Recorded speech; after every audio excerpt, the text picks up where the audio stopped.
Martin Niemöller was a German clergyman, a Protestant, who watched Hitler's rise to power as though he were a member of the audience. In 1944, as a prisoner in the Nazi death camp at Dachau, he wrote the following. In Germany, they came first for the communists, and I didn't speak up because I wasn't a communist. Then they came for the Jews, and I didn't speak up because I wasn't a Jew. Then they came for the trade unionists, and I didn't speak up because I wasn't a trade unionist. Then they came for the Catholics, and I didn't speak up because I was a Protestant. Then they came for me, and by that time, nobody was left to speak up. I happen to know the facts. My friends, I'm just an average American. But I'm an American, and some of the things I see in this country of ours make my blood boil. I see people with foreign money. I see Negroes holding jobs that belong to me and you. Now I ask you, if we allow this thing to go on, what's going to become of us real Americans? I've heard this kind of talk before, but I never expected to hear it in America. The truth about Negroes and foreigners. The truth about the Catholic Church. Do you believe in that kind of talk? All makes pretty good sense to me. And I tell you, friends, we'll never be able to call this country our own until it's a country without.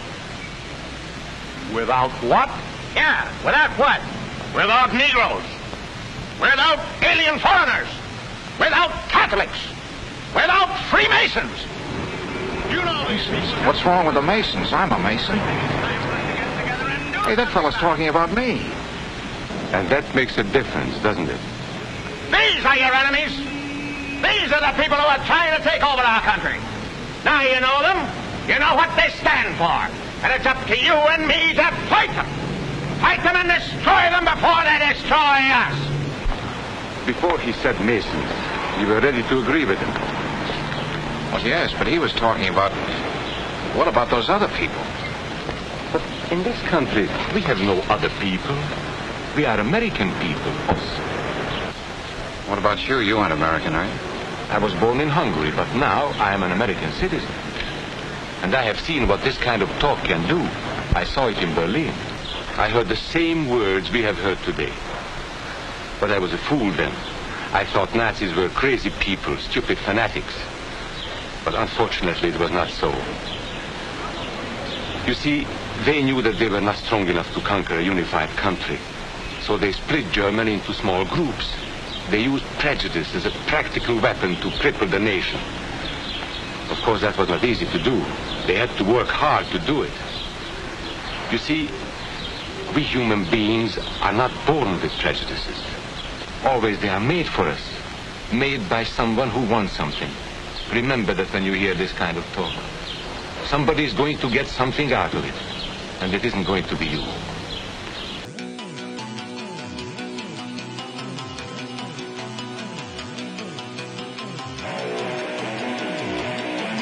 Doesn't anyone notice this? I feel like I'm taking crazy pills! I don't want you to write. I don't want you to write to your congressman because I wouldn't know what to tell you to write. I don't know what to do about the depression and the inflation and the Russians and the crime in the street. All I know is that first, you've got to get mad. The whole world gone crazy! Am I the only one around here who gives a shit about the rules? You have the luxury of not knowing what I know. I want you to get up now. I want all of you to get up out of your chairs. I want you to get up right now and go to the window, open it, and stick your head out and yell, I'm as mad as hell, and I'm not going to take this anymore!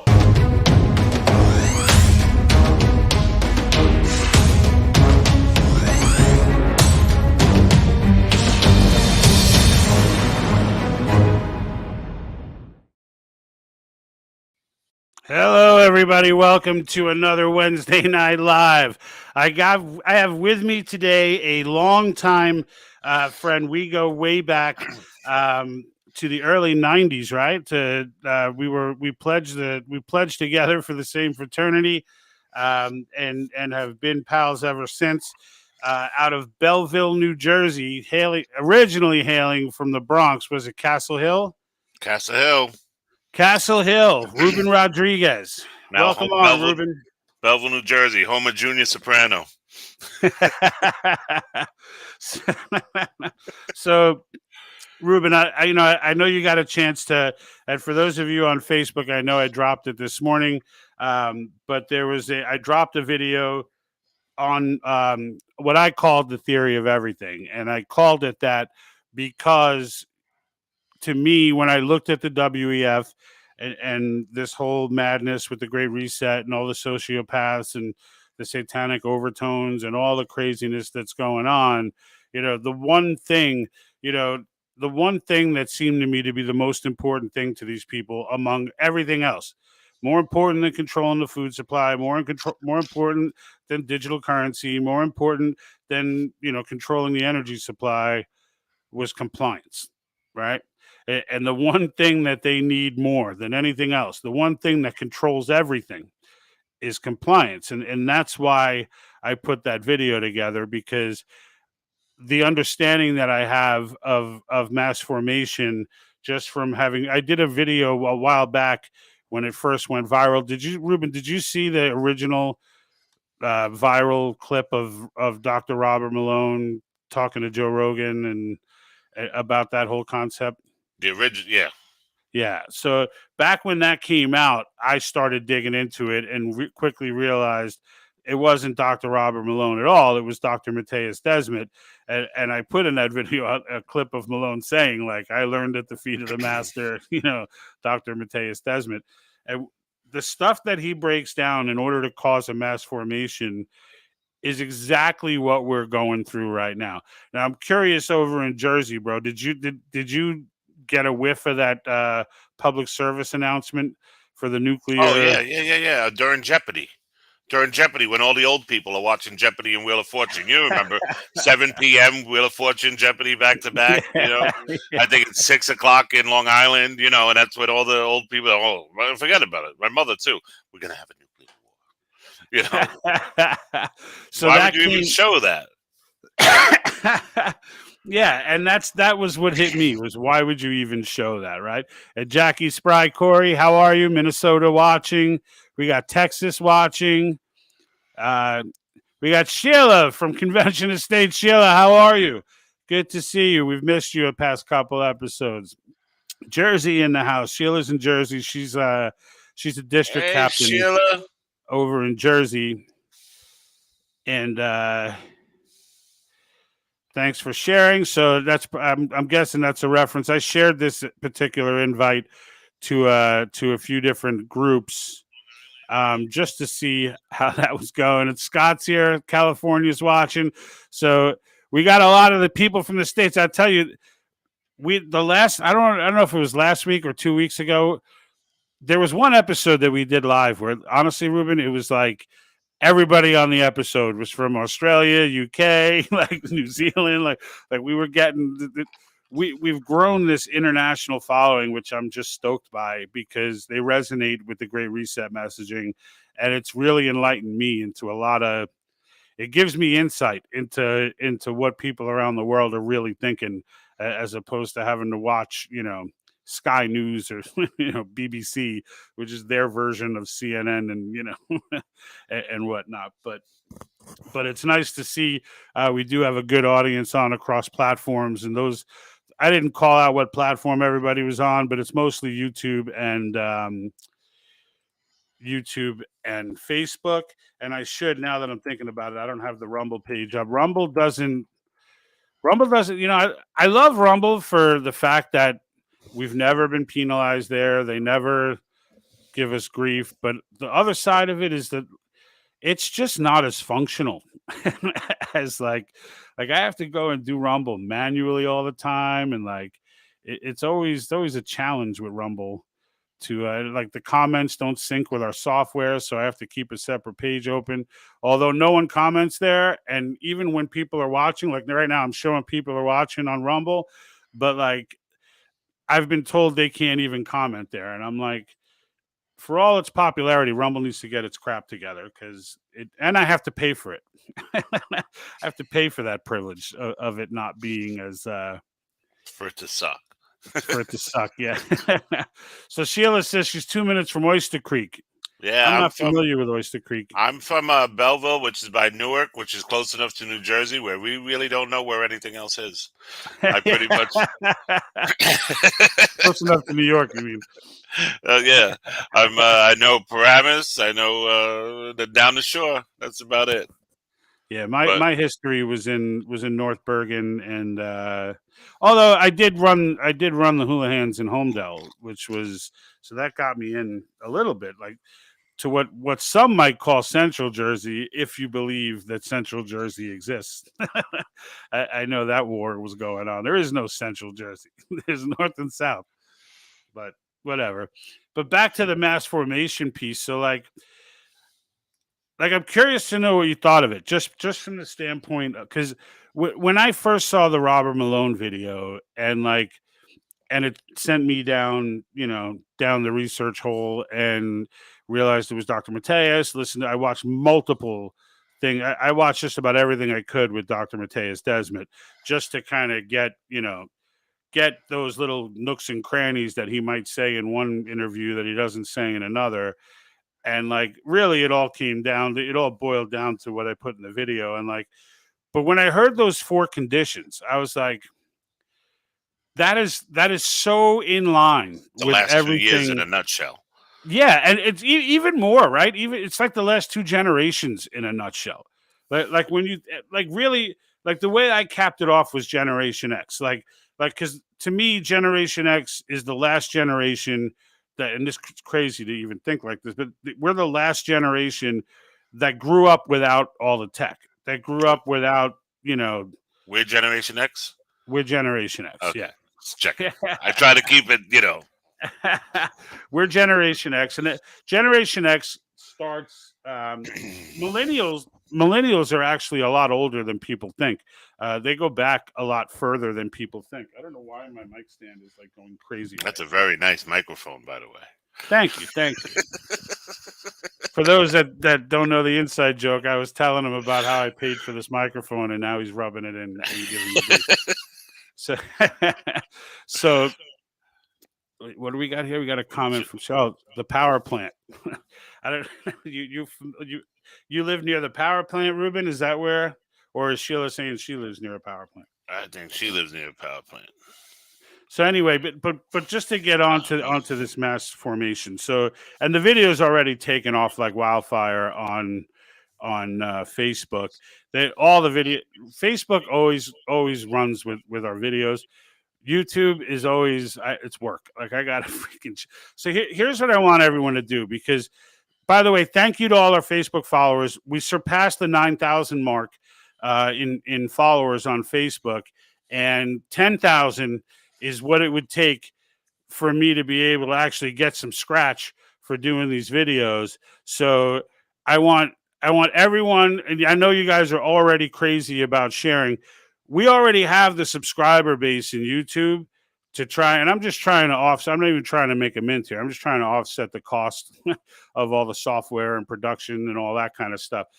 And we already have the 1,000 threshold in YouTube, but the problem with YouTube is that they don't distribute our content at all. They don't even. There's no way to share it. So, Facebook, yeah, but Facebook, honestly, for all the grief we give Facebook.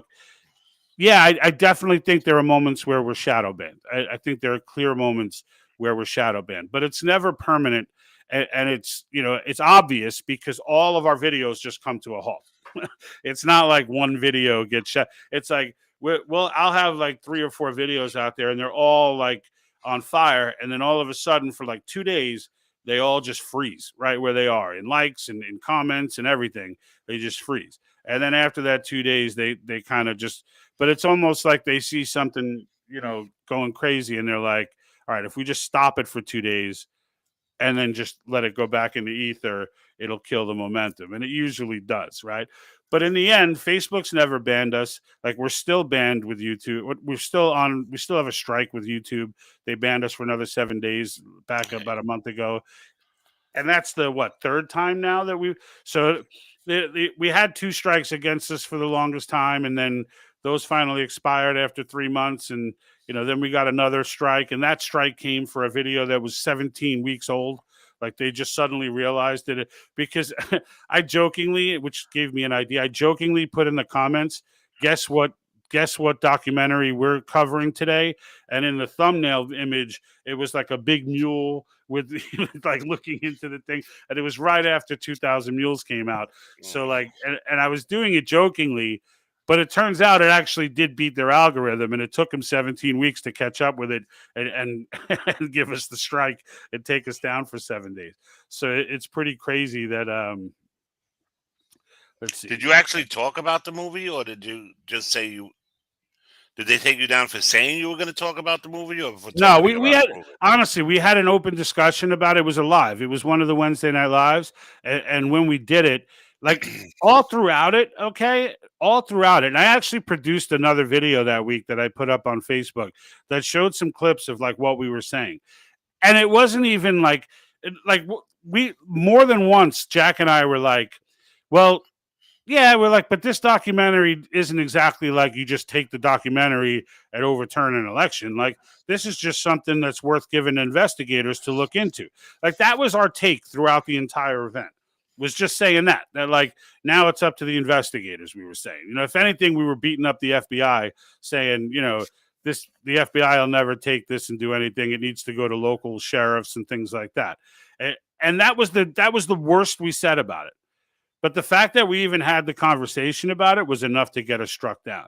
And it bugged me out, bro. And it was 17 weeks later. Like no one was. They don't even distribute my content. Like after 17 weeks, like videos that I have that are 17 weeks old get almost no views. Like whatever views they got in the first few weeks is all they're gonna get, right?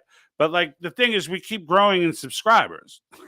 So like little by little, like just having the subscriber base is doing it. But what I want everyone on Facebook to do, so we got like 9,000 people in this Facebook room, and then we've got 1,000 people or 1,300 or so in the YouTube room. So what I want you to do is everybody in this room, everybody get up and go over into this room. And when you're there, click the button. So, which would exponentially raise our reach. And then Robert saying Facebook says 641 followers on my screen. Yeah, it's definitely. I don't know what you're looking at, but it's definitely not. If it was 641 followers, I would have some trouble. So, fortunately, I'm not sure. Maybe they're putting it there to make it look like we don't have followers, and like you don't want to go here. Only 600 people follow this thing. Like they're all his friends. So. Says you'll be going to Rumble one day. I'm already on Rumble, Maxwell, so you can head over there now. We take subscribers there too. So Rumble, we've let go. We're actually streaming to Rumble live right now, and we have 434 followers on Rumble. Now Rumble, I have made almost no effort to gain followers because we've always looked at Rumble as being like Plan B. Like knowing that what we talk about, if we get thrown off, you know what I'm saying? We'll have like a plan B to be like, all right, well, we still have all our we got all our, and the thing is, you can't even me and Charlie Kirk. Yeah. You can't even tell everyone go to Rumble though, because they just cut you off, dude. Like they don't even like everyone just notices or doesn't notice that you haven't put out a video in in whatever time. It's crazy. It's crazy. When you say it took 17 weeks to get for them to shut that video down, I could just imagine, like, you remember the old offices where you'd have an outbox and an inbox? You know what I mean? So is there like some guy with an inbox of stuff to do with just videos he has to get to? And it's like, oh, I have to look, just go to work on Facebook, getting your mocha lacachino and you're playing foosball, and then you get back to the office and you're like, okay, I got these videos. Oh, man, I'm 17 weeks behind. I can't go play yoga today. You know what I mean? Like I can just picture it. Like, you know what I'm talking about? That old vision of an old office with the outbox and inbox. Like the cartoon, it just gets higher and higher and higher and higher. Like, what's crazy? The analogy is great because I honestly think it might be something like that. Like this, not that they're actually in with the inbox outbox, but that like when it comes to our channel, like I think the fact that they ding us for these things, I think that it ends up putting us in a position where, because we got dinged, is why they don't distribute our content. You know what I'm saying? Like I was reading on Facebook that if you have like multiple violations or whatever, that it does affect your content. So hold on. Let me I got an Article 5 question here. I always try to push those to the front. So Maxwell says, let me see. Do you think George Soros could influence delegates? No, Maxwell, I don't. And honestly, I know that that's a narrative that's out there, is that, you know, that Soros because Soros apparently tried to start his own convention, his own movement for a convention. And what people like John Birch Society and Soros groups and others who are trying to scare everyone out of this convention have done is they've tried to perpetrate the message that Soros somehow would have influence here. So here's the thing, Maxwell, and really this entire process is about the people, right? It doesn't end when we get 34 states. Like the people's responsibility does not end there. But what happens when those states are selecting delegates is that those same people that pressured those legislatures are now pressuring them about delegates. Now, as far as money and all this, in the end, the delegates are very restricted in what they can and can't do. So it's not like Soros can step in and say, here's a big check. I want you to rewrite the whole damn thing. Like it doesn't work that way. They're forced to stay within the parameters that the states will give them. And if you go to our website, you'll see that we have every state listed out with their resolution. And trust me, they're all there. I went and pulled them all myself and did all the data entry. That you can click on the resolutions. And I encourage you to go to multiple states.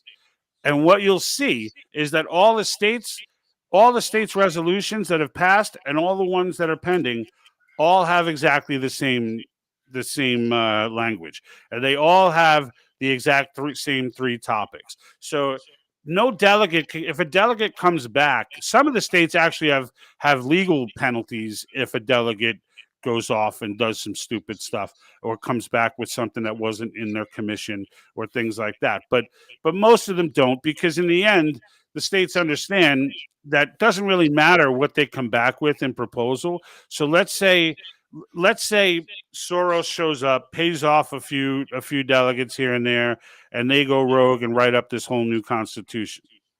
Let's just imagine that happened, which it won't, but let's just imagine it did for the sake of entertaining this argument.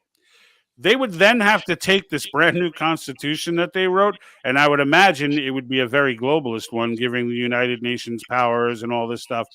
They would now have to sell that to 38 states. They would now have to present this new constitution to 38 states, and 38 states would have to agree to ratify that and make it so. That will never happen. It will never happen. The gun rights alone would never happen. There are more. It takes 13 states to throw the whole thing into the abyss, and I could list off more than 13 states right now, and that will never, that are adamant about gun rights. There are more than 20 that are adamant about gun. There are more than 26 actually that are more than adamant about gun rights, and another 15 or so who maybe not be adamant about gun rights, but are not going to allow the Second Amendment to get twisted. You only need 13. It's an incredibly high bar to get this accomplished. So the short answer to the question is no. That's a myth.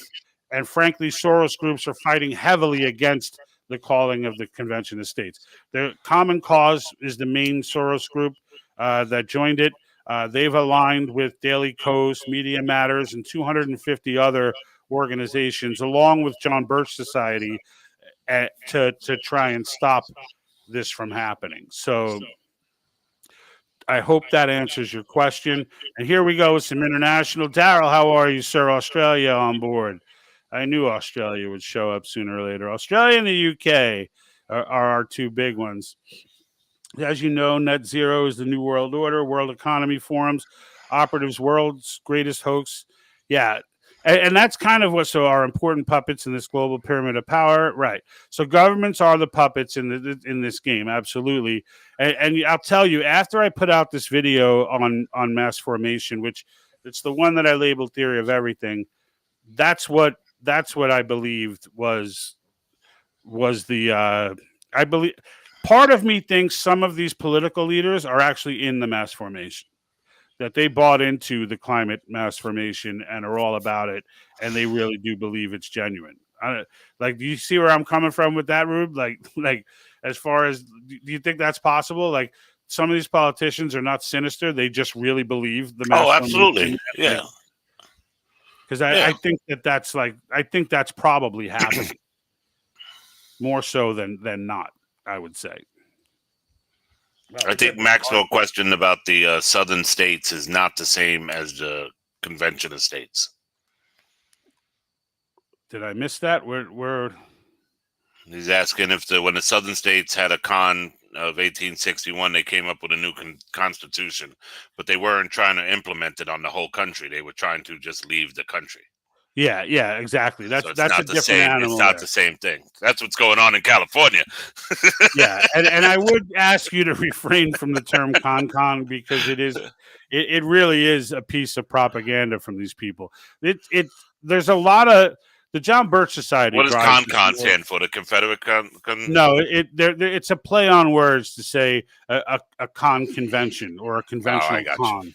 So, like, you know, in the end, what's happening here, Ruben? I don't know if you're as up to all these.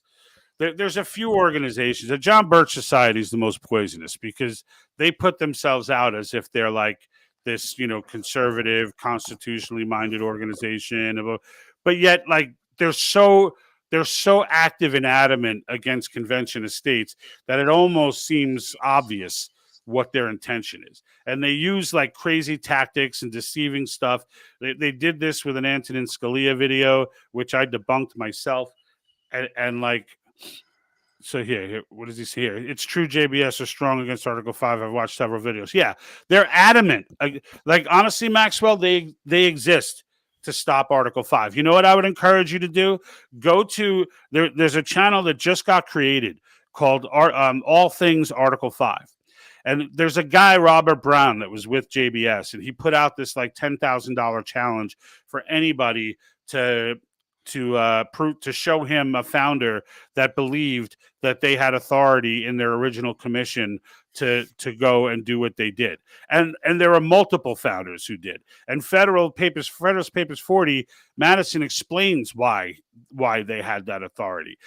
But Brown put this out because no one knows who the hell Brown is. So he can go into these small auditoriums and give this challenge, and nobody in the room is ready to call him on his BS. So he just goes off and tours around and says this. Well, they did on this channel. They want their money. And they went in and provided 3 founders with the quotes, etc., that knew that they were in this. And I'll give you a breakdown of it's actually a good learning experience. The one that I'll give you is Federalist Papers 40. And if you read it, what Madison explains in that paper is that, and he does in Old English, but I mean it's legible. You can make it out. And I actually did a whole video on this as well, using James Madison to debunk the runaway convention theory. And what he says is they were commissioned with 2 things that were completely diametrically opposed. One was to revise the Articles of Confederation, and the other was to provide for a firm national government. Well, the Articles of Confederation were written to make sure that we didn't have a firm national government. So the idea that you were going to simply revise it and completely change the intent of it made no sense. And he spends the whole essay, I'm not going to go through the whole thing, he spends the whole essay talking about that. And the reason why they decided to go the direction of the firm national government is because the articles were, the whole reason they were there is that the articles were defective, as they called them, multiple times in many essays. The term defective is the most used to describe the articles at that time. And that's why they did it. So yeah, the whole JBS thing, trust me when I tell you, I don't understand their motive. I don't know if they're like some kind of, behind the scenes Soros group or something like that, but they're not what they seem. They're not what they seem, JBS, the BS, I think we all know what that stands for. All right. So appreciate the question though. Oh, He says, so Ruben, are you familiar with nullification? Nullification? No. Just explain it to me. So nullification, in a nutshell, this is kind of high level, is basically the power reserved in the states to not follow a law that's deemed to be unconstitutional. So if the federal government presents a law and a state decides that that's not constitutional, that they're obligated to reject it. And what JBS is saying, what John Birch Society is saying, is we should use that. Yeah, he says that's what I learned. He says that's what I learned from the JBS. Yeah, I know, and trust me, I spend all of my enough time knocking around the JBS. I know all the JBS arguments, and I knew that came from them. But basically, the problem with nullification is that it's too small a solution. So how many laws, if you want to just talk about fiscal restraints, right? Let's just talk about the fiscal restraints without even getting into all the government overreach and everything else.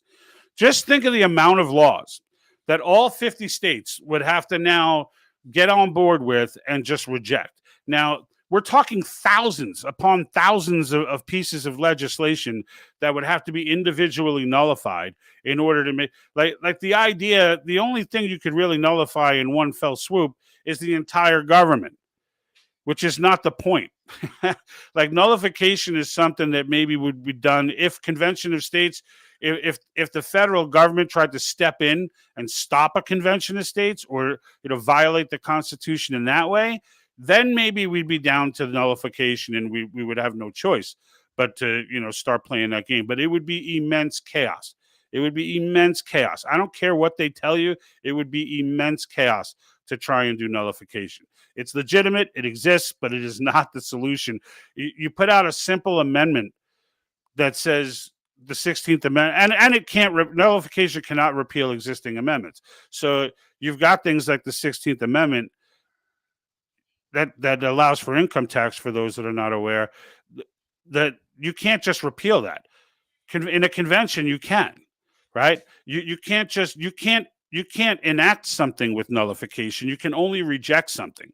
So I can't say the federal government needs to balance its budget. I can't put a balanced budget amendment in with nullification. I can only reject the fact that they're not putting a budget up. But so what? They're not putting it up in the first place. So what are you rejecting? So it's a part of a narrative, not a cool one, and I appreciate you bringing that up so we could talk about it, because it's something that I never turned down an Article 5 question, and for that reason, because I want to make sure, especially when it's someone who's been listening to JBS. So I appreciate that, Maxwell. Thank you. And now just to touch on that mass formation piece I was saying earlier, Ruben. So what do you think about some of these people being in the mass formation, like these politicians and It was during the whole last 2 years, I remember having a conversation. Well, why do you think they're doing this? It was almost like just to see how far they can get people to agree with things that are. Let's take one thing as an example: arrows in supermarkets. You know what I mean? Like, how many people would get mad at you if you were walking the wrong way in a supermarket? And it was almost like, let's put out the stupidest thing we can, and we can see how many people are following these things. You know what I mean? And it's just and I think listen, I think politicians, whatever, you know what I mean. But I genuinely think of the good in people, and I believe there's good in everybody in the beginning, right? And I think that people think they're doing a good job, and they just want to follow along. And I don't know. It was just. I think that about Democrats now. I think that there are still a lot of look. There are people. People are still in the old school frame of mind, calling Democrats liberals, and they're not liberals. They're not liberals. And it may be semantics, but it matters. Liberals are champions of free speech. There are liberals who are walking away from the Democratic Party regularly now. Now, we may disagree with these people on a wide variety of issues, but never was it the case that we disagreed on the basics. Never was it the case. If anything, it was Republicans that were, against free speech and trying to ban video games and ban, these different things that were not religious and whatever else. They didn't see it as a free speech issue because it was like, well, this isn't God's name, so it's good. But but in the end, it was a free speech issue, and the left was on that other side of that issue. Whereas today, it's them who are, stopping speech at every turn, and it's conservatives who. But I think conservatives today are not like the conservative movement is not driven by the Bible Belt. I know there's a lot of people of faith. I'm one of them, but I know there's a lot of people of faith who disagree with me on that. But in the end, it is no longer driven by the Bible Belt. It's driven by the Constitution right now, and that move, that shift, has taken place. Now you could align and say, well, the Constitution is based on Judeo-Christian values, so therefore it is. But really, I think what I'm trying to say is people are finding themselves focused on different things now. Like now, because of the attacks, because there's a stark difference between Marxism and what traditional Democrats and Republicans were advocating. So it's almost like the two brothers, that can yell at each other, but if a third party comes into the picture, they both should turn on turn on him. It's kind of like one of those scenarios. Like Marxism has just come in with this whole truly an anti-American philosophy. I mean, that's what it is. Yeah. And because they've latched themselves onto the Democratic Party for that purpose, everyone's just equating all this woke stuff with Democrats. But in the end, I think there are just as many conservatives who are still sleeping as there are Democrats. And that there are Democrats out there, and lots of them, who still think the Democratic Party is like the party of Kennedy. I think I think the older generations in their head still feel that way. You'll talk to some older Democrats and they'll say they're a Kennedy Democrat, and they'll not associate with what's going on today, and they'll say, well, I'm a Kennedy Democrat, you know what I mean? And I'm like, that doesn't exist. So well, then who are you voting for, right? Like there is no one in that party, and that's another thing. Just so many people look to the past, and they look to the past and try to put modern day morals on people from 50, 100, 300 years ago. You know what I mean? Which is ludicrous. You can't. There's actually a name for that. It's I had this whole conversation with my daughter because the Columbus Day thing came up because her school just gave her off on Columbus Day. They did. And she was like, yeah, well, they're off. She was off. My kids went. It was no school, and my funny thing, one daughter goes to public school, one daughter goes to Catholic school. The daughter in public school, Belleville used to be a huge Italian town. Obviously, we're next to Newark. Like I said, home of Junior Soprano. Cosarelli's funeral home is right over here. If you ever watch The Sopranos, you would recognize Belleville. So we do still have a huge Italian population. So it's still Columbus Day. We have a Columbus Day parade, everything. My daughter goes to school in Montclair, which, if you know anything about Montclair, is like mini California in New Jersey, and it's a Catholic school, but they just had the day off. It wasn't Indigenous Peoples Day. It was just they have the day off. And my daughter's like, why are we off on Monday? The teacher was like, it's just an off day. So I had to have this the whole Columbus conversation and the whole slavery conversation with her, and it's just, what, 50 years from now, we're going to look back at the stuff we did now and be like, boy, these people were stupid.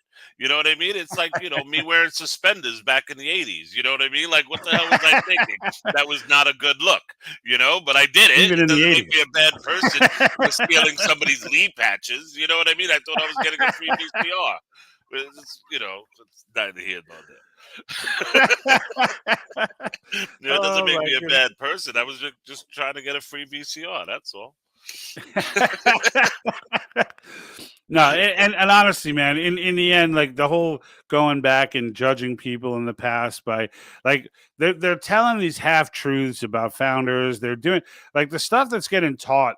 Especially I teach. We talked about this privately. I teach my daughter history. I don't allow my daughter to learn history in high school. I won't allow it to happen. Like, she'll have to take her history class, but I'm not letting her walk out of there with all the garbage, because it is garbage that they're pumping into their heads right now. And the fact that, and like some of this, it's just like our Constitution, dude. Like, honestly, like, you're not aware of this, but like these legislators that people that the grassroots have been coming to try and get them to pass these Article 5 resolutions, like, these people have all, it's not that they don't believe in the issues.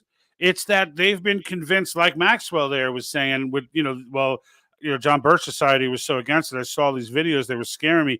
And it's like, yeah, everybody goes through that process. Like, whenever someone gets into Article 5, they go through that process. And because JBS is they're not a huge organization, but they're very, very adamant against Article 5, which is why I think they're somehow quietly linked to Soros, but I can't prove that. So, it is what it is. Why would anybody be against Article 5? That's what I'm curious about. Because what they're trying to preach to people, and it's really the only argument against, and this is why I told you the precedent is everything. Like, just getting through the process so that they go away is a big deal. Because they'll have nothing once we get through the process. And that's like, even Antonin Scalia was like, I just want to see it go through once. I don't even, he said, I don't even care too much for what it's for. I don't even care much for what they pass. I just want to see it go through for the sake of it being done so that we could set that precedent. It's almost like a kid getting bullied, right? He punches one kid out, and now all the other bullies are going to be like, I'm not going to take that chance anymore. Yeah. I mean, it's literally putting the smackdown on the federal government in a major way.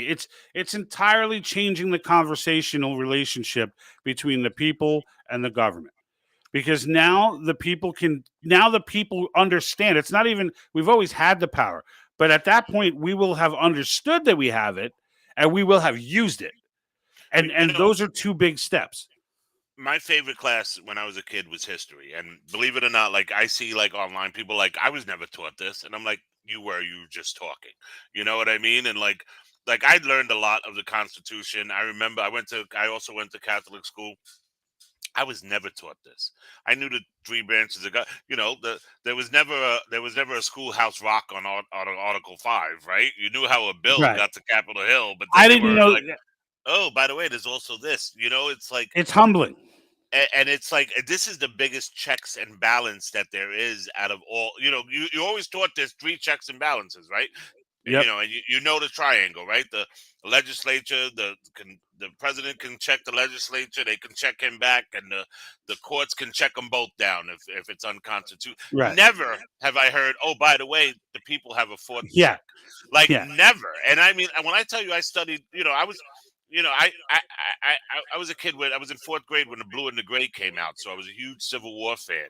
Like, I studied the Civil War. I've read books on the Civil War, like when we were talking in our prep, when I said like the Civil War, like the Article 5 almost validates the Constitution the way the Civil War validated the Constitution.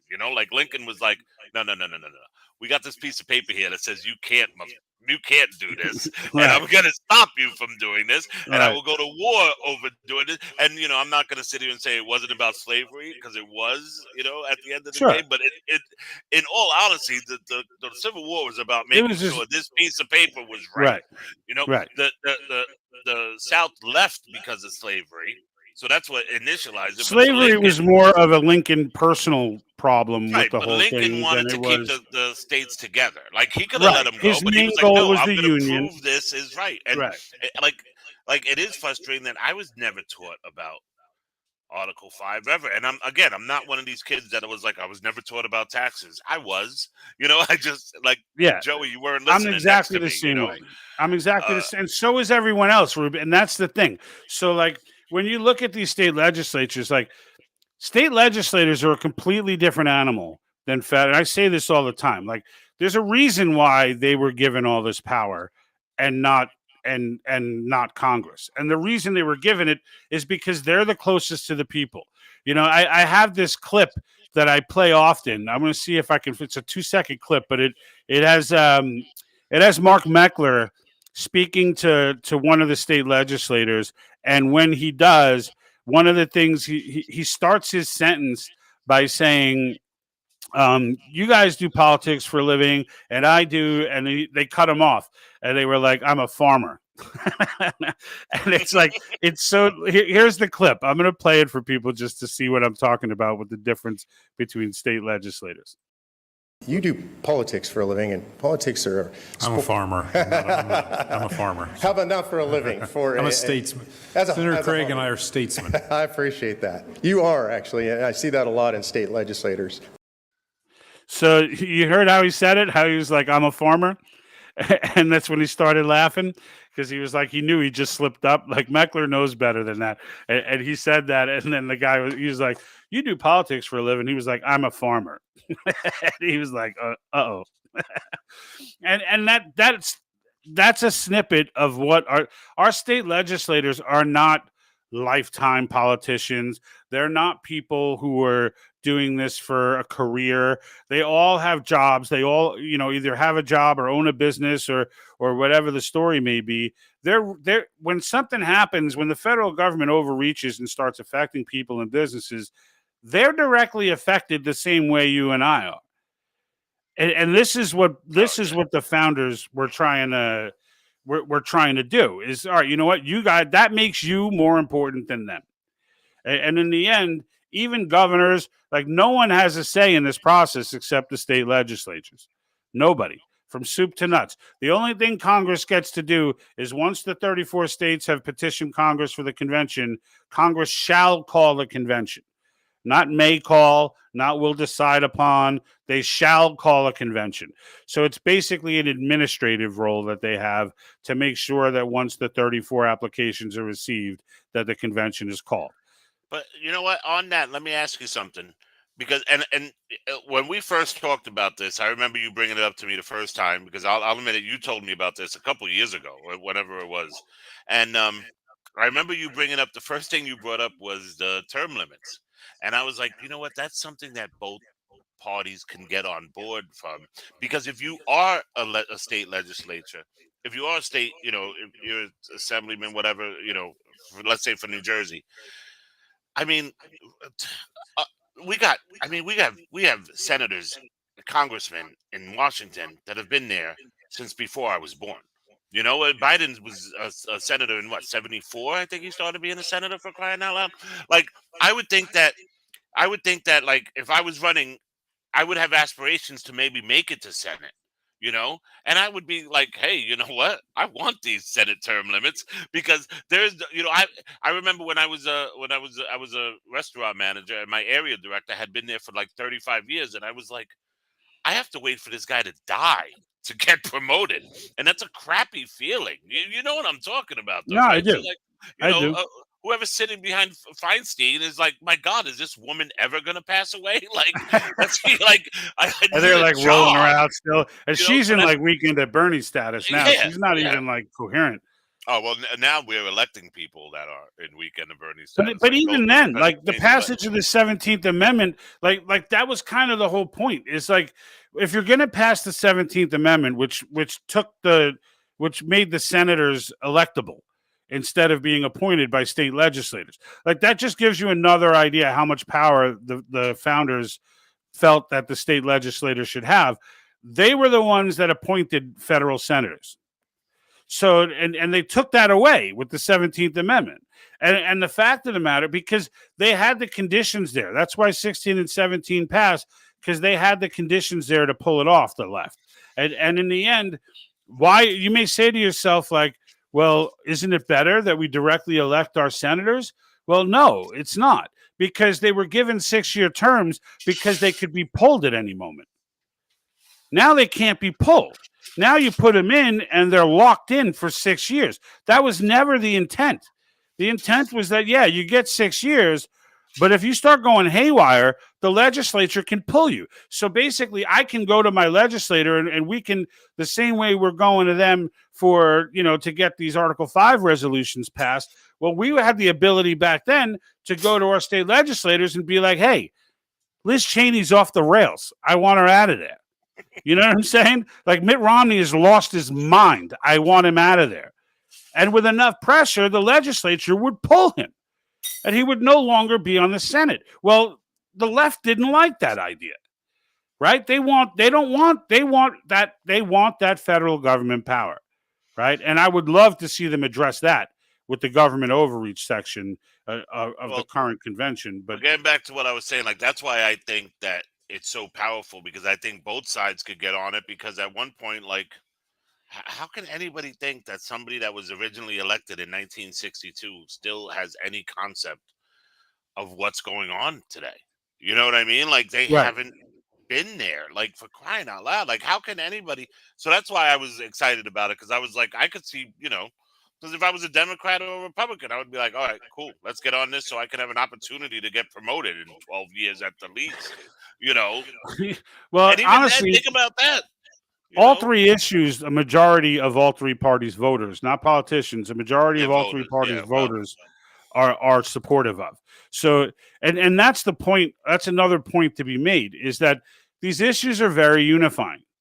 Like these issues, like we're always focused on the stuff we can't agree on, but in the end, fiscal restraints, which frankly, just repealing the 16th Amendment alone would all but end the unholy relationship between. It wouldn't end it. It'd be possible still, but it would only be possible in a one-sided venture. In other words, it would only be possible in a way that would be easier to catch than the dubious stuff that goes on now. For example, back in the the Carnegie days and Rockefeller days and whatnot, where they started funding an election to whatever.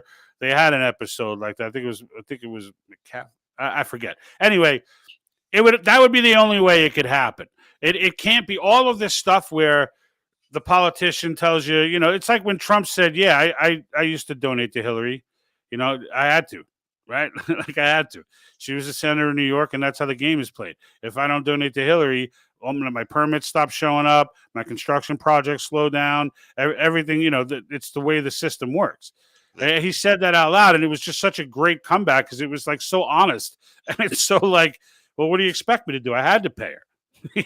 You want to act like I was supporting her? Like what I was supporting was the building project they had going on Fifth Avenue. It's like he's like, that's what I had to freaking support, and he's right. But if they don't take wealth, if they don't take wealth, if they're not collecting income tax, if it's a consumption tax, back to tariffs the way it was originally designed, they can't pay back the corporation. So when they tell the corporation, you need to pay me for this, or I'm gonna hold up your permits, I'm gonna do this and that or whatever, or even if the corporation comes and presents itself and tries to buy them, the end result is always that a tax loophole gets written in and they get their money back. They get paid back with our money. Like that's how it always happens. And then you get the GEs who have years that they pay no taxes at all, because they're following all the climate nonsense, or you get other large corporations and then they have the lack of integrity to get on a podium and tell us that they're running on the platform of closing loopholes that they wrote into the tax code to not have to pay back these corporations. Like they shouldn't have that authority or that power. They just shouldn't have it. And right. Lord knows, that would fix that problem in and of itself. But anyway, Jay, tell me, the more I get involved, the more I get frustrated. And I've been it's all good, man. Because you know what, I got plenty of beer and plenty of time. So we can Article 5 get rid of the Board of Education? The Department of Education. Yes, it will. Absolutely. That's actually on the agenda. That's the biggest target of the government overreach piece is the regulatory agencies.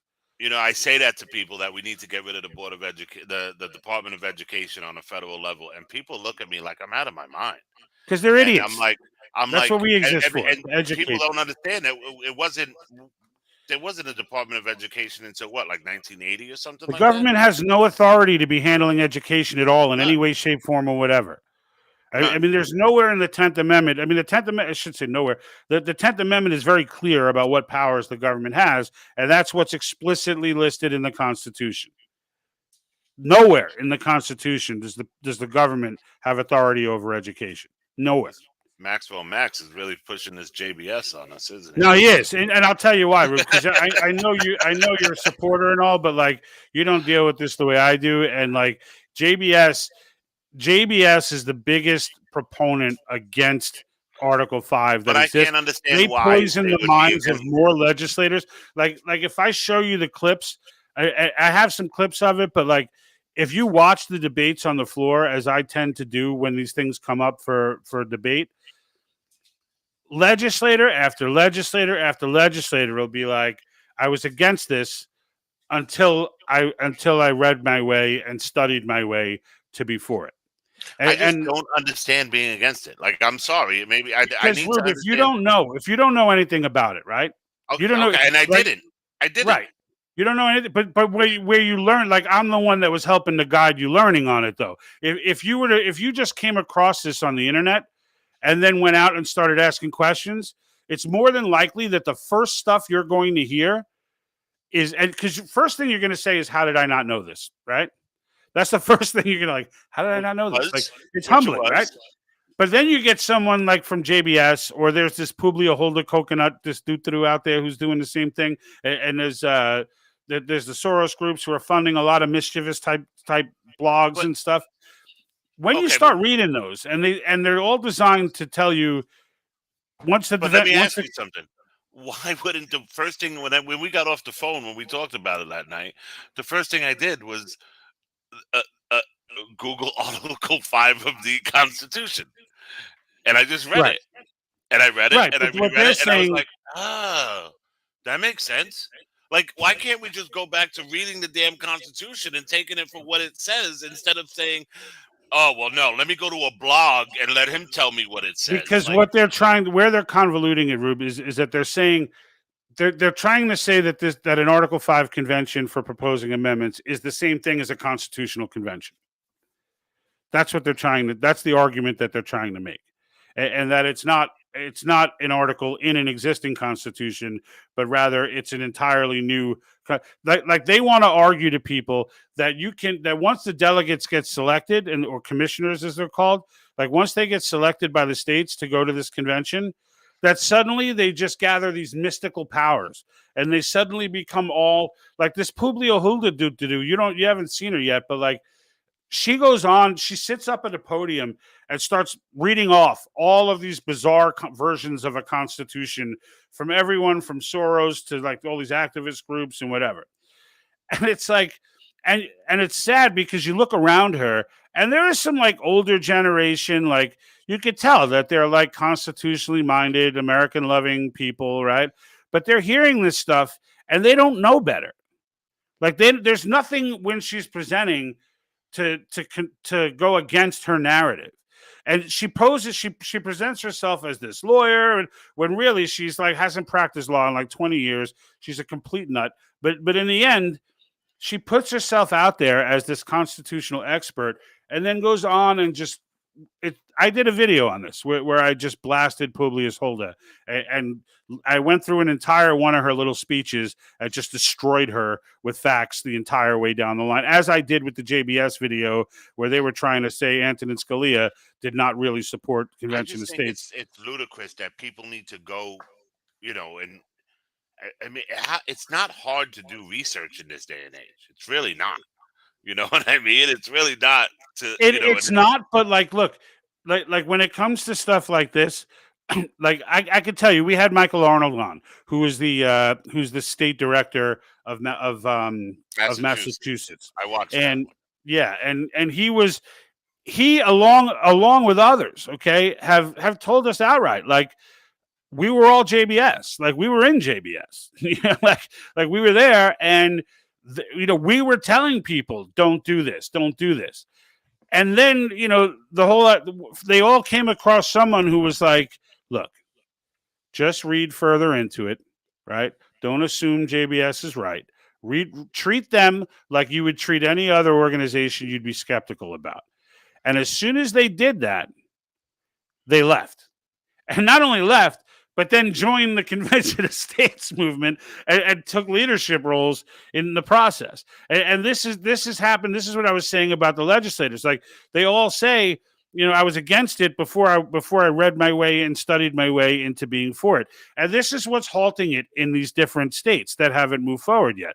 And a lot of what the grassroots will tell you is that what they're actually doing is educating these legislators don't know, because they are farmers. They are, they know the Constitution the way we know the Constitution. Sure. But we didn't know Article 5 either, right? So if the first time you learn it is from somebody from like JBS, who's an organization that you think has some credibility, you're likely to just dismiss it and be like, these people are loons. They don't know what they're doing, until they get you to read further. This goes back to what we were talking about before, where we talked about applying I can't remember the word, where we apply our morals to people from 300 or 400 years ago, right? And you could see it with, they took down the statue of Teddy Roosevelt at uh American Museum of History in the city. And Teddy Roosevelt, for crying out loud, And one of the reasons why they do this, I believe this 100%. I believe this is one of the reasons why we attack these people. Because let me put it this way: these dudes were smart. These dudes were smart. And me and my daughter loved Hamilton. We watched the movie, so I read his. But we want you to believe that they all went nuts when they were writing Article 5. When I read the book about Hamilton, the big one, the big thick one, everybody had read. Like, to get into school, they would read him a Greek passage, and he had to translate it in Latin while he was standing there. You understand what I mean? Like, you know what we had to do to get in school? We got 400 points on the SAT. You know what I mean? Like, he had to know 5-6 languages just to get into school. Like, these men were smart. They were learned, like they were smart dudes. And so for now to go back and be like, well, Thomas Jefferson was a racist, so the whole Declaration of Independence is bullshit. Like, no, he had slaves, no. So they never teach them that while he was still a statesman, that he was actually petitioning to have his state removed, to make it legal to be able to free your own slaves, right, because he wanted to free his. And they laughed at him and called him an extremist. The reason I feel like they do this, is so that they can come back and they can say, oh, you want to do the Article 5? Oh, so you agree with something that was written by a racist? Right. Right. And then the best part is when I have these conversations with these people, because all of a sudden, Lin-Manuel Miranda made a play about Hamilton and set it to some, redone hip hop beats. You know what I mean? And all of a sudden he became, in the play, they're like, he's an abolitionist. The man sold slaves for his father-in-law. You know what I mean? Like, right. Even abolitionists back then were racist. Let's be honest. You know what I mean? Like, if we're gonna apply today's standards, even the most abolitionists, even Ben Franklin had a sense of racism to him. You know what I'm saying? Because it's just the way it was. It wasn't understood the way it is now. So they really, when they attack our founding fathers, they are really trying to just rewrite the Constitution. And I'm convinced of that. I'm convinced of that 100%. Because some of them will even tell you that. They tell you it. They tell you outright, we should rewrite the Constitution from scratch, because the Second Amendment was written by slave owners so that they can keep their slaves. So if you want a gun, you're a white supremacist. Like, no, I just like to go to the range every Sunday. You know what I'm saying? Like, the whole white supremacy and race thing. Like, I don't want to go down that rabbit hole. Yeah. I'm just saying, you understand what I'm saying. The only reason they're using race here in the States as opposed to the class system is because they tried to use the class system, which is what the laborer versus they realized just as many white people are just as poor as black people. Well, it's not just that; it's that you brainwash someone today, but then you move on to the next one, and now you come back to that person 2 years later, and it's like, oh, well, he got a raise, he got a new job, he just bought a house, he's starting to live good, and he's like, nah, I'm not really down with that stuff anymore. It's like there's too much movement in the class system to be able to it's not like you're going to one of these countries like Russia or, where most of the country is poor. Like in our case, people are constantly, when they talk about the 1%, Thomas Sowell opened my eyes to this. The 1% is generally made up. It changes every year. Like if you sell your house one year, you're in the 1% that year. You're probably in the 0.5% that year, and then but then the next year you're back down to wherever Look you at were Kanye. before. Like, He just lost $400 million. yeah. So he was there, and now he's here. Like, but the thing is, the same thing works for poor people. Like, it's not the same poor people you're talking about. Right. A lot of those people move up into the middle class, but in the United States, that's the case. Now, they've been enacting policies over the last 20 years to kind of try and thwart that. Things like minimum wage and other stuff, which they sell to bring people out of poverty, but in essence, keep they push that divide closer and closer, and so here we are, where we're sort of a quasi free market society now, but not still incredibly regulated to the point where it's controllable. After the debacle that was 2020, and I'm I sorry, don't Ruben even, Maxwell. I saw, just so you know, I put it up there. I'm asking so I can learn. I appreciate that, and that's why we're so engaged with you, and I've kind of let you take over the comments. And by the way, I love the fact that he has Yuri Bezmenov in his. I noticed that. That is just outstanding. After the whole debacle that was 2020, you know what I mean? And I'm not even talking about what happened after the election day. I'm talking leading up to it. Like, all of a sudden you had all these, political, geniuses that knew everything, that knew constitutional fact, that they knew everything leading up to the convention, leading up to the election. They were, and nobody knew anything. Meanwhile, you talk to these people and they don't even know their, and they don't even know their councilman's name. You know what I mean? So I started getting really involved in, like, going to Board of Ed meetings and going to town council meetings. And, like, that stuff affects you so much more. And people don't even know what the hell's going on. You know what I mean? And as I get more and more involved on a local level, and I'm trying to get involved, like, I'm trying to help get involved in, like, whatchamacallit, politics, like a local, the guy running for Congress right now. I'm trying to help him out. I'm learning about him. It's just, you realize, like, oh But my now, like, God. you got pissed off and decided you got pissed off at the school situation, and we're Oh, like, you yeah. know what? I'm running for the board. Well, you know what's funny? I got pissed off at the school situation before COVID, because my school, they went to biometric scanning for the kids, because apparently kids were buying each other lunches with their little name tags, right? So parents were like, my kid doesn't eat lunch. And they're like, well, your kid bought this lunch. So they went to fingerprinting the kids, right? So, kids go and fingerprint it. It's really not that big of a deal, because even iPhones at the time, everybody put their fingerprint in. I did, But here's what happened. My kid comes home and goes, oh, they fingerprinted me at school today. And I was like, for my sandwich. I'm like, I'm sorry now. Say that again? They were, and she was like, yeah, it was really cool. I came down, I held my finger, my teacher held my hand, and I was like, your teacher held your hand. And then they sent the email home the next day. And I'm like, and then people were like, oh, what's the big deal? I'm like, you don't realize the big deal is they just violated my kid's Fourth Amendment. Listen, I'm Puerto Rican from the Bronx. You know what I mean? So the one amendment thing we did learn was the Fourth Amendment, right? Like, we were like, you do not talk to anybody. You know what I mean? Like, Miranda wasn't a girl I knew. We knew Miranda. You know what I'm saying? Like, we were taught that young. So the fact that they fingerprinted my kid without asking me, it's like, are you out of your mind? Like, and that's when I really started getting involved. And as I started getting involved and started going to these meetings, I was like, what are you guys doing? Like, what are you guys doing? And it's like, you realize that the Board of Education, and this isn't just in Belleville, this is in every town across. The Board of Educations are basically a chain of command, right? So you have your local Board of Education, they answer to your county Board of Education, which answers up to the state Board of Education. So the Board of Education, they're really just, I mean, I don't want to call them puppets, but at the end of the day, they're just rubber stampers. You know what I mean? And I was like, enough of this. Like, I'm going to get on there and I'm going to be a pain in the, like, for instance, in our town, every vote goes 7-0. Until recently, a friend of mine got a. But I feel like that's common. I feel like that's more common than the because exception. a lot of the stuff goes on behind the scenes, right? So they don't put something on the agenda if it's not going to get voted on 7-0.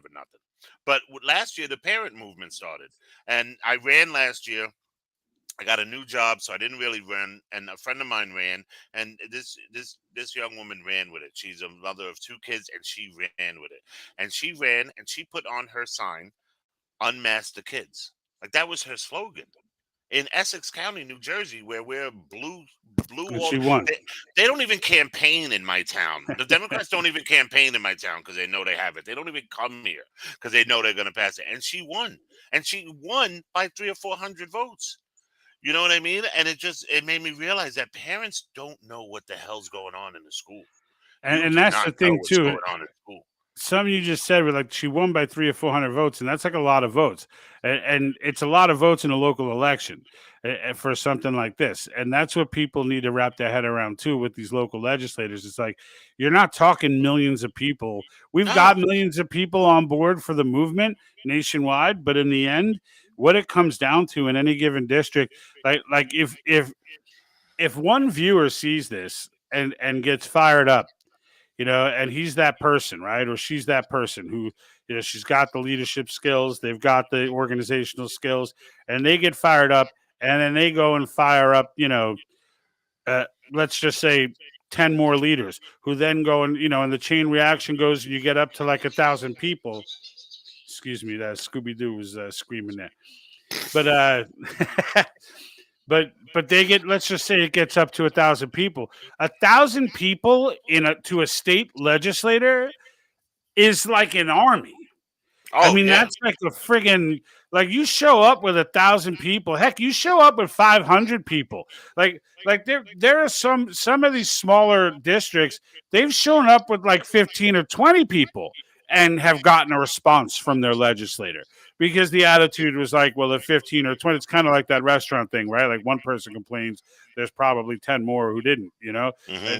that didn't get good service. I think it's the same thing with them as they see 15 to 25 and they're like, well, the 15 to 25 actually took the time out of their day to take off from work and come down here to bark about this issue, and they're very professional when they do it. So I say bark about it lightly, like they do keep it professional. But like if 15 to 20 people came, well, there's probably a few hundred out there, Well, or et cetera. we had a forum. We had a forum about the new health education standards in New Jersey, which have nothing to do with health. Um, they're basically sex ed for kindergartners. Yeah. And we had a forum about it, and we had about 100 people show up, maybe a little bit more, but a lot of them were like educators that were there to just find out what was going on. But we had 20 strong people that were vocal about it. That was like, this is trash. You know what I Right. mean? And we tried to reject it's I could go into the whole thing about what's going on in New Jersey. It's just ridiculous.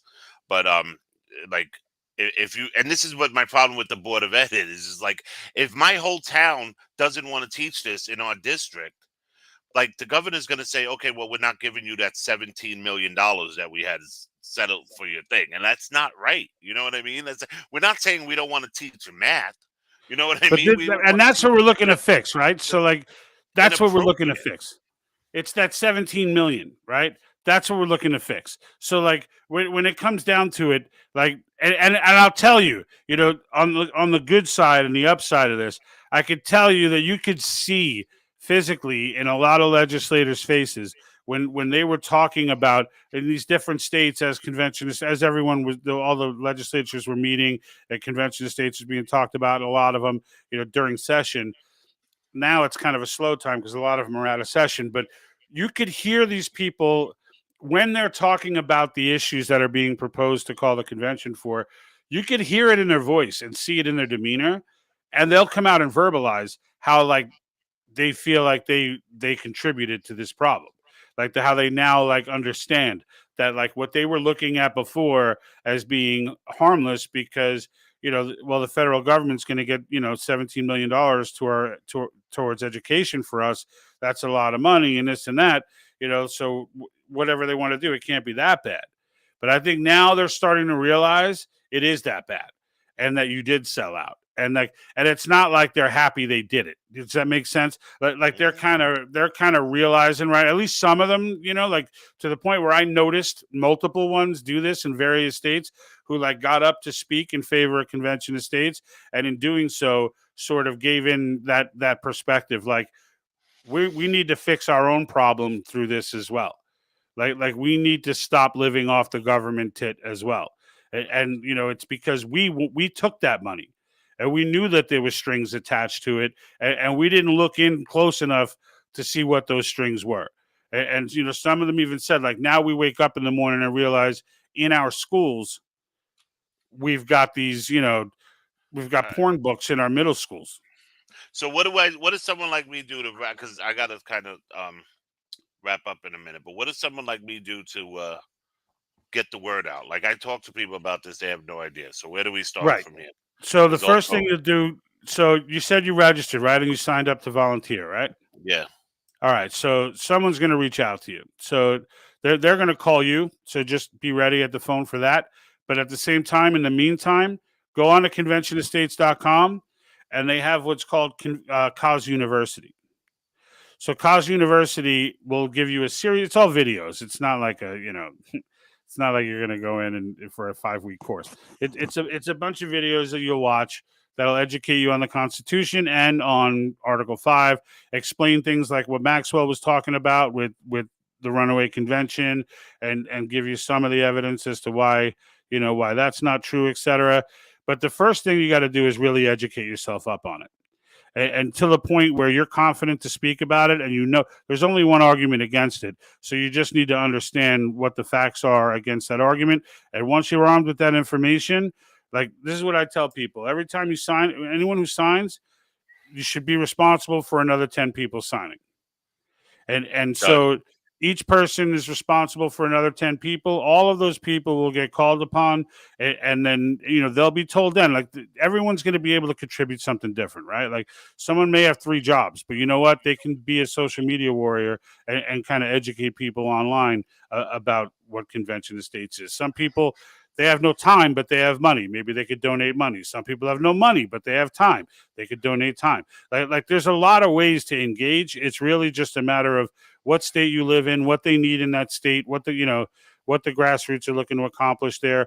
They may ask you to do a handwritten letter to your representative, because people read handwritten letters, right? If a handwritten letter shows up to your house right now, you'll read it, no matter who it's from, because it's handwritten. You're going to be like, who the hell wrote this? Who the hell's writing handwritten letters? Like, you'll be sitting there trying to make it out, that sort of thing. And we could talk offline about some other stuff too that we could do, but that's the starting point, right? That's where it all starts. So, and I know we went well over the hour here. We weren't even paying attention. It's like, I got a dog looking at me that wants to go out. Yeah, no worries. Hey, just real quick, George, I just want to thank you, and I just want to, anybody that is on Facebook, if you could help me out, especially Cheryl from New Jersey. Oh, Ruben, what happened to you? We lost you, bud. I think he accidentally kicked himself off. I know I wasn't even touching anything, so I don't even know what happened there. But Ruben's running a campaign on a very low budget for board of directors. So I will tell Ruben to leave it in the comments. So if anybody wants to donate to the cause, he's a good parent who wants to get engaged in his community. So for the sake of that alone, it's worth donating to. So I'll leave that at that. And I did want to address Maxwell Max's question. So delegates should be bonded to the agreement. And Maxwell, yes, delegates are bonded to the agreement. So in the commissions, you'll read in the commissions, what we have them listed, like I said, by state on our website, www.thepatriotthinktank.com. And you'll see that the delegates are in all of them. It's clearly laid out what they can and can't talk about. And some of them, there he is. There he is. Would you? Sorry about that. Or something? Sorry about that. Paid you something? Yeah. I didn't pay my electric bill so high in New Jersey. I was telling people to pick up where you left off, but now that you're here, I guess you could do it yourself. Yeah, just come follow me at Ruben Rodriguez for Belleville Board of Education, even if you don't live in Belleville. I'm endorsed by the New Jersey Project as the only kids first candidate, and I just really want common sense back in the world. And I guess the easiest way to start it is here, because I'm not a politician. and it's something basic. Parents need to know what's going on. And the best thing I can tell you is if you don't think that they try to hide what's going on, go on your town website, your school district website, and look up lunch menus, and you'll find it in 2 seconds. And then look up curriculum and watch how deep it's buried. You have to go like down and click and click and click, and you'll have curriculum. They don't get rid of the old curriculum, so the ones that'll come up will be from 1994, and you have to go down and you have to deep dive. So if you think they're not hiding stuff from you, then go find what you're trying to find, and then you'll realize really how bad. And anybody could do this. Anybody can do this. I tried to do this with a friend of mine in Union City. We could not find the curriculum. Like I emailed the director of education in Union City, and she emailed me back asking me my child's name. You know what I mean? Like they hide it from you. So Yeah, and that's I actually did that with my daughter's school, and because when we first started broadcasting, it was a year and a half ago or so, and I had, obviously the rabbit holes that I were going down. One of them was clearly critical race theory and critical theory, and at the time they hadn't really played with the language yet. They were still calling it critical race theory, but they had just started to change the language. So when I reached out to the principal and I asked him, "Do you guys teach critical race theory?" And he was like, "No, we do not teach critical race theory." And I'm like, "Okay." Now I live in a pretty conservative family, even though it's California. Inland California is definitely more godly and more family oriented than LA and places like that. So I'm thinking, okay, maybe that's the case, maybe they don't. But then I thought the other side of it is maybe he's full of shit. So I went and called the superintendent and I asked them for a curriculum. And it was a lieutenant. What the hell was he? It's always with language for some reason. He's like the director of language and social justice. I'm like, that's like being, we the teach director of ice cream and crackers. Like, like it has nothing to do with each other. But this was what he was the director of. And so he sends back to me, no, we do not have courses in the curriculum on critical race theory, but we do have a language arts with a focus on social justice. Yeah. So I'm like, okay, so how about we send me that, Skippy, right? So he sends it to me. And in the description, so they dropped race out of it. So it says exploring critical theory. And I'm like, all right, so we're going to play this semantics game now, right? Because the idea was that I just say, okay, when he says we don't have, right. when it says we don't have it. So they tweaked the name a little bit. And now they've tweaked it even more. Like now they're like, equity and something else or whatever. Like, yeah, they just keep coming up with these new names, and it's so they can keep saying we don't teach the old one, but it's all the same curriculum. It's all the same stuff. They're just full of crap, all of them. Well, George, I want to thank you for having me on. I'm going to let you wrap up. All right. And yep. Walk your dog, do your thing. We'll have you on again, man. We'll have you on again. I had a good time. All right. Thanks to Max and Cheryl. Reach out. I'll look up where Oyster, whatever it is. Oyster Creek is.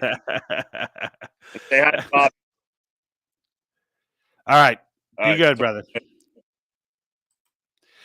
All right. So Ruben's out. I'm going to be wrapping this up shortly. And Maxwell, when you said they should be bonded, I misunderstood what you said, and now I saw a bigger explanation.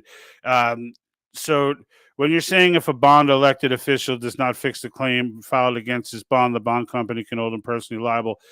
They're not bonded in that way. So I don't want to misspeak. They're not bonded like literally bonded like a bail bondsman type of bond, but they are held accountable. So they're officers of the state. The real thing that you have to realize that JBS is full of beans on is that there are no mystical powers to be had once a commission is given. They select this commissioner the same way they select anybody as a state official. So and anything that they give, they can take away. So trust me when I tell you, you're not, there's not there's not going to be, I can guarantee you that for the sake of causing chaos, California, New York, and a handful of others, will send delegates who are do-to-dos and will try and stir crap up and whatever, and we'll keep the head chairman of the convention busy in keeping order. But that's all. It would be all theatrics. In the end, there's no one's coming back to the amount of qualification that something has to get ratified is just by far a big enough barometer to put an end to all the nonsense. 38 states are not ratifying something lunatic. They're just not. They're just not. And frankly, you will not find 26 states in the convention who will vote for a proposal that's lunacy. You just won't, because they have to go back to their states. And the state legislatures are controlling this process.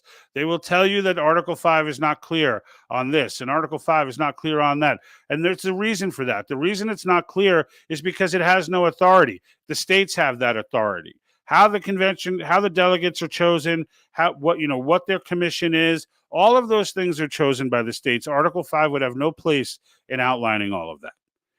That's the reason for that. But I didn't want to misspeak on that comment, so I wanted to make sure I got to that. And then I do think, like Ruben, I am getting a little winded here. We've gone over the hour, and I appreciate everybody that's on Maxwell. I appreciate your Article 5 engagement. It kind of it's turned into kind of an Article 5 broadcast, which is fine by me. I put out a video this morning covering the mass formation topic. I hope everybody checks it out. It's already been shared, a few hundred times as of early this afternoon. So I'm sure it's gone even crazier now, but I appreciate that. And stay tuned for more videos. And everyone, if you're watching this, if you're still with us at this hour and a half point, or hour and 40, almost, hour and a half point, if you're still with us and you're on Facebook or Twitch, head over to YouTube and Rumble and give us some love there with a subscribe and a bell, and we very much appreciate it. Until next time, folks, I'm out.